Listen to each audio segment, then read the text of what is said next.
Leonardo, Donatello, Michelangelo, Rafael. 4 nomes que, olha, todo mundo já ouviu falar, né? Mas calma aí. Não tô falando das tartarugas. Tô falando destes outros aqui. Eles foram simplesmente alguns dos maiores nomes de uma das épocas mais vibrantes da história da humanidade. O Renascimento.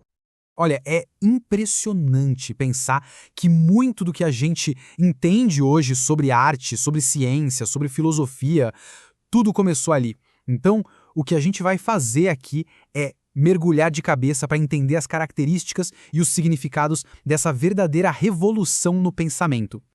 Ok, então para a gente entender o Renascimento, o ponto de partida é um só. A gente precisa sacar a mudança, e foi uma mudança fundamental na forma como as pessoas daquela época viam o mundo e a si mesmas. E a grande virada de chave foi essa aqui, a passagem do teocentrismo para o antropocentrismo. Pensa só, na Idade Média a lógica era teocêntrica, Deus no centro de absolutamente tudo, todas as explicações, a vida, tudo girava em torno do divino. Aí chega o Renascimento e o ser humano passa a ser o centro. O foco muda para suas capacidades, para a razão, para a criatividade. É o ser humano ganhando um protagonismo inédito. E sabe o que é curioso? É ver como os próprios renascentistas enxergavam a época que veio antes deles.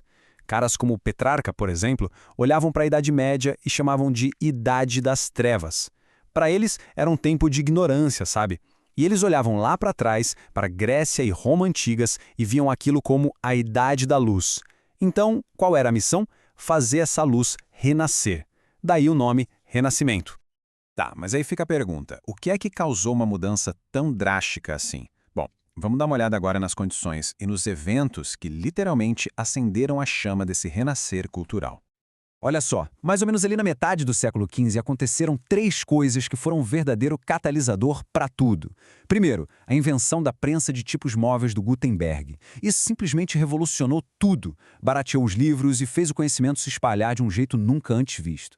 Segundo, a queda de Constantinopla. Isso fez com que um monte de sábios de lá fugissem para a Itália, levando com eles textos gregos e romanos que estavam meio que perdidos no tempo. E por último, a ascensão de patronos ricos. E esse ponto aqui é tão crucial que a gente precisa olhar mais de perto. E aí que entra o tal do mecenato. O que era isso na prática? Era o patrocínio, o financiamento das artes e das ciências por gente muito rica, burgueses, nobres e até a própria igreja. Mas não vamos ser ingênuos. Não era só amor à arte, não. O mecenato era uma baita ferramenta de propaganda política. Era um jeito de mostrar poder, de mostrar influência, de transformar grana em prestígio. E foi esse dinheiro, esse combustível, que permitiu que os grandes gênios da época pudessem se dedicar 100% às suas criações. E se a gente tivesse que apontar um lugar no mapa onde tudo isso explodiu primeiro, esse lugar seria Florença, na Itália. Lá, famílias de banqueiros, tipo os Médici, ficaram absurdamente ricas e poderosas. E qual foi uma das principais maneiras que eles encontraram para ostentar esse poder todo? Exatamente, patrocinando os maiores artistas e pensadores. Eles basicamente transformaram Florença num museu a céu aberto. Beleza, agora que a gente já entendeu o contexto, vamos mergulhar na filosofia que estava por trás de tudo isso, o humanismo. O humanismo é, sem dúvida, o coração do Renascimento. E é super importante entender uma coisa. Não se tratava de negar a religião de forma alguma. A questão era mudar o foco. O foco saía de Deus e ia para o ser humano. A ideia era mais ou menos assim. A humanidade, com sua capacidade de pensar, de raciocinar, era a criação mais perfeita de Deus. E por ser tão perfeita, ela merecia ser estudada, celebrada, por todo o seu potencial, que era visto como infinito, de criar, de descobrir, de aprender. E essa filosofia toda se apoiava em 3 pilares principais. O primeiro, racionalismo. A ideia de que é pela razão, pela ciência, que se chega ao conhecimento. O segundo pilar, individualismo. Uma celebração do talento, da glória pessoal. Bem diferente do coletivo anônimo, que era a marca da Idade Média, né? E por fim, o terceiro, classicismo. Que era essa busca constante por reviver a perfeição da arte e do pensamento da Grécia e Roma antigas. Juntando tudo isso, a gente chega no grande ideal da época, o homem universal. Sabe, aquele gênio que não era bom em uma coisa só, mas dominava várias áreas do conhecimento. E o exemplo máximo, claro, não poderia ser outro, Leonardo da Vinci. O cara era pintor, escultor, cientista, inventor, anatomista, um verdadeiro polímata. Ele era, em pessoa, a própria definição do espírito renascentista. Então, é claro que toda essa revolução no jeito de pensar ia resultar numa explosão de criatividade, né? E resultou. Vamos ver agora como isso tudo se manifestou na prática, nas obras, na ciência. Vamos pegar o Leonardo da Vinci de novo. Ele não era só um artista, ele era um cientista nato. E ele levava a ciência para a arte dele. Pega a Mona Lisa, por exemplo. Ali ele usou tudo que ele estudou sobre anatomia, sobre ótica, para criar a técnica do sfumato. É por causa dela que a gente tem aquela transição super suave entre as cores e, claro, aquele sorriso enigmático. É a ciência trabalhando junto com a arte. O resultado? Um realismo e uma profundidade psicológica que ninguém nunca tinha visto antes.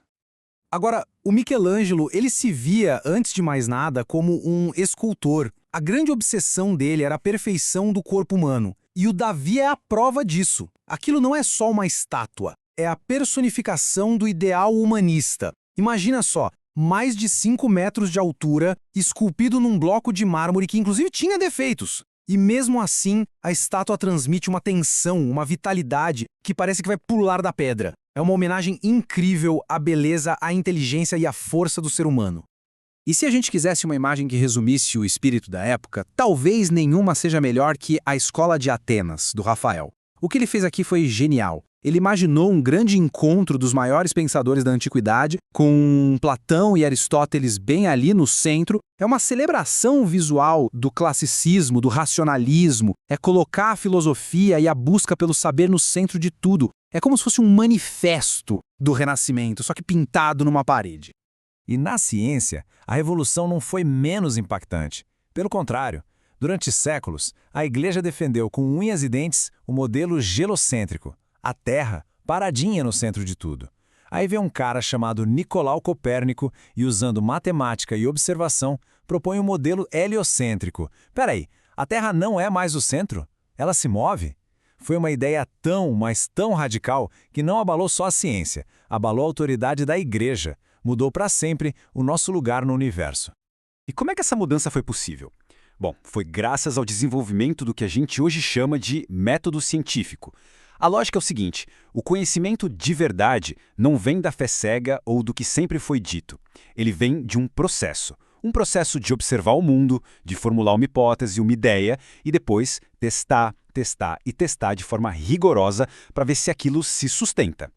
Chegando ao fim, a gente se pergunta: qual é o legado de tudo isso? Bom, o impacto do Renascimento foi tão gigantesco, mas tão gigantesco, que as ondas de choque dele ajudaram a moldar as bases do mundo que a gente conhece hoje. Essa simples mudança de foco, de um universo centrado em Deus para um centrado no ser humano, abriu as portas para a ciência moderna, para a valorização do indivíduo, para a ideia de que a gente pode progredir.